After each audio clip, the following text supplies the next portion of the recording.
umaapila po yung mga kabataan kay Chis Escudero, mga bossing. Bakit daw ho? O, pakita ko sa inyo. Ayan. O, di ba? O, sabi, and elite and dynastic rules. Sara Duterte, panagutin. Sasabihin na naman ng mga DDS nito, NPA na naman itong mga bata na ito. No? Sasabihin ng mga DDS, NPA kayo. Yung mga vlogger po na sumusuporta kay Pangulong Bongbong Marcos, sasabihin na naman niya, NPA kayo. Yung NPA ninyo, mga kinang nanay ninyo, ayun, nagtatago. Di ba? Dahil wanted. Oh, siya yung nagturo, di ba? Siya yung nagturo na magsunog ng gulong doon sa mga KOJC. Yun ang totoong NPA ho, mga kababayan. Pakinggan ho natin itong mga kabataan na ito, mga bossing, na talagang galit na galit kay Chis Escudero eh. Ang gusto, ipa-inhibit si Chis Escudero, mga boss. Oh. Ibang mga student leaders. Yan. Oh, pakinggan nyo ho, mga boss. Sasamahan ng progresibong kabataan at kasama namin yung iba't ibang mga student leaders, iba't ibang mga student councils mula sa iba't ibang eskwelahan, gaya ng Ateneo, ng UP at iba't iba pa na nananawagan at magpapasa kami. Sandali lang ha. Sampal sa mukha nila nila Chis Escudero. UP. 'Di ba doon siya nag-aral? Imbis na sana ho ipinagyayabang siya ng UP. Ang Senate President ng Pilipinas ngayon ay galing dito sa UP, pero hindi ho.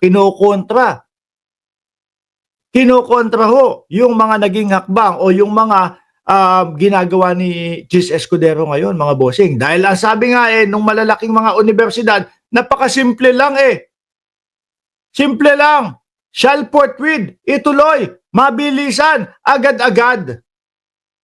Pero yun po ba ang ginagawa ng Senado ngayon, mga kababayan? Hindi. Di ba? Hindi yun ang ginagawa ng Senado, mga bossing. Malayo po ang ginagawa ng Senado doon mismo sa gusto ng konstitusyon. Kaya naman po hindi natin masisisi yung malalaking universidad o pati yung San Beda. Di ba dyan din nag-aral ang Vice Presidente? Imbis na ipinagmamalaki sila niyan, mga kababayan, wala. Ikinahihiya. At eto, talagang kinukontra yung mga galaw nila. Sabi ni God Servant Tritons, delaying tactic ng mga dilawan, DDS. Yung aming open letter para sabihin kay Senator Chis Escudero, umatras ka na dyan, mag-inhibit ka na.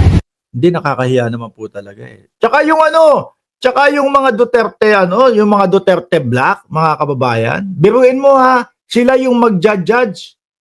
Pero makapal nilang sinasabi, makapal ang mukha nilang sinasabi, talo na ang impeachment. Hindi dapat matuloy ang impeachment, mga bossing. Bakit to? Hindi ho dapat sila tumatayo bilang isang abogado ng Vice Presidente kasi sila ho dapat ang tatayo, mga kababayan, bilang judge. Magdedesisyon. Hindi sila yung magiging pagtanggol. Pero ano po ang nakikita natin? Robin Padilla, magiging judge yan. Sa Hague pa lang, sinasabi niya na, yung March, kailan ba nahuli ang dating Pangulo? March 11. A 12, a 13, nandoon na sila sa Hague. Sinasabi niya na doon na pipigilan niya ang impeachment. Hindi naman siya ang abogado. At malabong kunin siyang abogado. Una-una, hindi siya abogado. Pangalawa, yung utak hindi pang abogado. Paano yun? Di ba?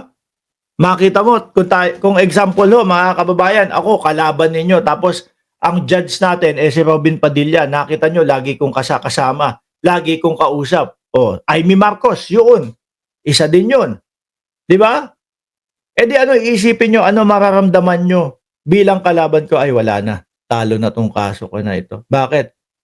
Napatunayan ba nila na talo yung kaso mo? Hindi. Kaibigan nung kalaban ko, yung judge o yung maghuhukom. O di po ba? Kaya itong mga kabataan na ito, mga bossing, bukas ang kanilang pananaw, bukas ang kanilang isipan kung ano yung mga nangyayari, no, sa ating bayan. Oh, doon sa iyong pagiging senator judge at sa iyong pagiging presiding officer doon sa impeachment process ni Sara Duterte bilang Vice President. Dahil dapat lang. Dapat lang ho, mga kababayan, idagdag mo na yung sila Joel Villanueva. Oh, walang ibang ginawa kundi si Boy Dila, si Marcoleta. Dapat hindi na din mga kasali yan, mga bossing. Kasi hindi po para sa bayang Pilipinas ang gusto nila o ang trip nila.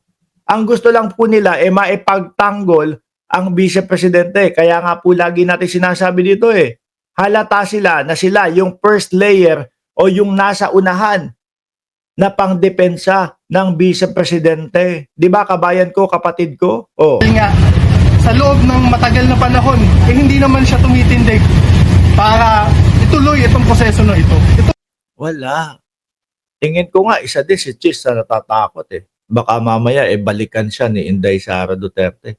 Baka habang nagja-judge sila o habang nakaupo sa gitna si Vice Presidente, kakapal naman ang mga mukha ninyong mga senador kayo.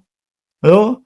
Alam ko kung ano mga ginawa ninyo sa inyong mga budget o baka yun ang kinatatakutan nitong mga senador na ito. Di ba? Kaya ho yun ang kinatatakutan ng mga senador na ito. Kaya po, takot na takot silang matuloy ang impeachment. Mabalikan sila. Nagmamalinis kayo dito. No? Gusto nyo akong usigin. Gusto nyo akong litisin.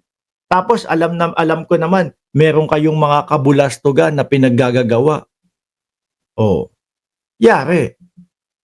Sabi ni Sir Jorge Edralin, for sure yan. Baka nasabihan ni Hart si Senator Escudero na mag-ingat kay BP Sara dahil alam nila kung ano ang pwedeng gawin.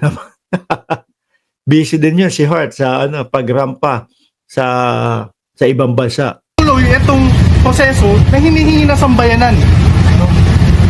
Ang nangyayari, nagiging usapin lang ito nila nung mga nakaupo dun sa gobyerno, nila na mga balimbing na ang layunin lamang, especially si Senator Chis, manatili na yung mga kaalyado niya, kung sino man yung malakas dyan, kung Duterte man yan o Marcos man yan, alyado pa rin niya hanggang sa susunod na term ng Senado. Gusto lang niya na manatili sa kapangyarihan. Ganito, ang gusto ni Chis, maging tuloy-tuloy ang pagiging Senate President niya. Yun lang ho yun. Nakahawak na ng kapangyarihan na pinakamataas sa Senado Siyempre, ayaw niya nang pakawalan yan.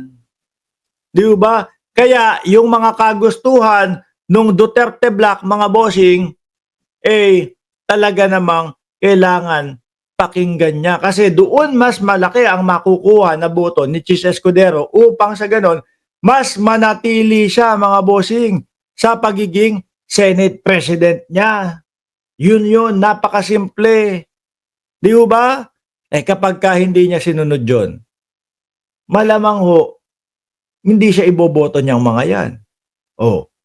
Malamang ho, mga kababayan, hindi na siya magiging Senate President sa 20th Congress. Ayaw niyang mangyari yun. Di ba? Ngayon, eto. Sige, tuloy natin. Tapusin na natin to. At hindi natin yun papayagan. Kailangan natin na magpatuloy na yung impeachment process. Kailangan natin na magkaroon na ng hustisya dito sa ating bansa. Yun lang po. Isa sa nakikita ko dito, yung pag-delay nila, yung delaying tactics nila, mga kababayan. Isa yan doon sa, kumbaga parang, kapag dinelay, tumagal ng tumagal, ang magiging reaksyon ng taong bayan dyan, mawawala na ho ng gana. Tatama rin na ho ang bayan, mga kababayan. Pag tumagal na tumagal, dahil nakikita nila, sasabihin nila, naku, wala namang mangyayari sa impeachment. Kasi puro mga kaibigan ni Sara Duterte yung nandoon sa Senado. Tignan mo nga, hinaharang nila, Di ba? Tingnan mo nga, hinaharang nila, ganito, ganyan. Sabi ni Lando Ferrer, paulit-ulit nyo na lang sinasabi kay SP, ala namang nangyayari. Kasi talagang hindi papakinggan at hindi papansinin ni Chis Escudero yan. Dahil ho, mga kababayan, pag pinansin niya yan, masasapul siya agad-agad doon sa Fort Meade. Oh, yun lang ang itatanong sa kanya, mga bossing. Yung paghamon po ni Senador Ping Lacson sa bawat isang miyembro ng Senado, wala pong papalag doon. Tingnan nyo, hindi nila pinansin, mga kababayan. Yung paghamon ni Senator Ping sa kada isang mga senador ho. Bakit ho, mga bossing? Kasi alam nila na isang word lang ang ipambabala sa kanila ni Ping Lacson. No? Yung Fort Meade, ano ang nangyari doon sa nakasulat sa konstitusyon na Fort Meade? Yun lang ho. Tapos wala na. Tameme na ho yung mga yan. Lalo na yung Duterte Black. Lalo na si Chis Escudero. Matatameme na lang ho yung mga yan, mga bossing.